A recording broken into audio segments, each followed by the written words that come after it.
So today is day 17 post-op. Remember, you will succeed at weight loss if you eat healthy and nutritious meals. Long-term success does not rely on reduced calories alone. It depends on your everyday choices in 3 lines of action: nutrition, exercise, and lifestyle. Pay attention to how you could make small changes for each. It may be learning how to read labels for nutrition. It may be including 5 minutes of burst exercising before taking a shower, or going to bed by 10 p.m. to make a lifestyle change. Starting tomorrow, you can reintroduce foods in a pureed form, and by day 27, you can progress into foods with a more solid texture, still soft but moisty. Pureed foods are any type of foods blended, resulting in an applesauce consistency. Pay attention to gastric and gut tolerance.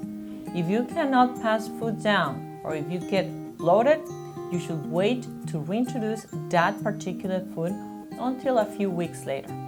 Think of your pouch as if it is a baby's stomach. To facilitate digestion, you'll need to introduce foods that are pretty moist and without tough fibers, as dark meats and soft vegetables. What is expected and what to do? You will probably feel satisfied after 2 to 3 tablespoons of food. You should eat only when you are physically hungry. Eat until you're full and be sensible to satiety. Don't force the feed. Overeating stretches the pouch. Important habits to establish are to eat with a fork and a knife, while sitting down from a small serving plate and without distractions. Introduce 2 new foods per meal in the small amounts, such as 1 ounce or 30 grams portions. Eat on teaspoon-sized bites and chew 30 times per bite to avoid peeing, regurgitation. If you feel like something got stuck in your chest, and if it's painful, don't panic. Stop eating, stand up, and walk it off. Don't try to flush it down with water. It will only get worse. For most patients, this is a one-time experience.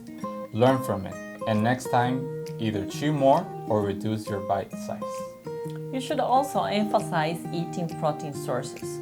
From now on, you need to eat your protein first and include a protein source at each meal. Count how much you can have in a day, which will help you to easily count your protein intake. After some time, you'll get into it, and you'll naturally know if you have eaten enough. Aim for 60 grams at early stages as of right now, while on the post-op, and in about a year, you should eat between 80 to 100 grams of protein a day. After eating your protein, you can continue eating either vegetables or fruits, which should be your main carb sources.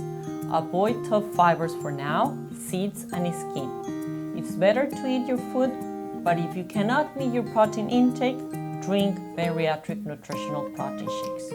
Have half a shake at a time, and if tolerated, choose some grain foods made with white or refined fibers. Make sure that your choices have less than 2 grams of fiber per serving, and this is only while on the post-op. Your choices should be complex and whole wheat grains instead of white or refined grains once you are at the regular solid meal stage. For now and forever, avoid sugars. Stop drinking Gatorade or any other liquid forms of calories. The exception to the rule is the protein shake, which has the purpose of meeting your daily protein intake only. And drink within your meals, not with your meals. Stop drinking 5 minutes before your meal and resume 45 minutes later. This rule stays for life. Avoid foods that cause excessive gas, such as broccoli, cauliflower, Brussels sprouts, beans, lentils, and peas. Not all these foods may give you gas, and you might find completely different foods that do. Raw vegetables, nuts, seeds, and high-fiber foods like raw vegetables, dried fruit, or fresh fruit, starchy foods like potato, rice, and pasta, and make sure to take all your supplements. 3 weeks after surgery, you should get started with your exercise routine. Metabolic changes will come from surgery, and your body will be willing to lose weight. If you put the effort in, you will lose the weight from fat. If you sit down or go back to a sedentary lifestyle, you will lose weight most likely from muscle. This will make you feel weak, You'll age in the process and your skin will get loose. It is important for you to track down your fat percentage. There are specific scales for this. Fat loss is very sensible to your daily choices. Track your fat percentage every 2 weeks. If it's not moving down, you'll need to pay attention to the 3 lines of action I've mentioned earlier: exercise, nutrition, and lifestyle choices. Remember, small changes today can make a big difference tomorrow, and food is powerful. Till next time, make good choices.